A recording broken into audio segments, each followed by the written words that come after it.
Maungdaw কোন দুটি দেশের সীমান্ত এলাকা? মংডু হচ্ছে বাংলাদেশ ও মিয়ানমার এর সীমান্ত এলাকা।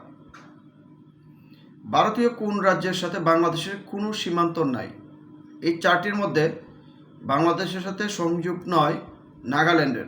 বাকি তিনটি সীমান্ত রয়েছে, আসাম, মিজোরাম, ত্রিপুরা। এগুলো বাংলাদেশের সীমান্ত রয়েছে। তামাবিল সীমান্তের সাথে ভারতের কোন শহরটি অবস্থিত? সিলেটের তামাবিল সীমান্তের সাথে ভারতের ডাউকি শহরটি অবস্থিত। বাংলাদেশের কোন জেলাটি বাংলাদেশ ভারত সীমান্তের মধ্যে নয়?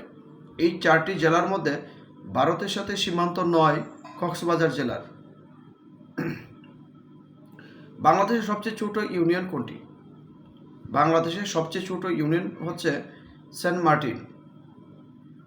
বাংলাদেশের মোট সীমান্তবর্তী জেলা কতটি? বাংলাদেশের মোট সীমান্তবর্তী জেলা হচ্ছে 32টি।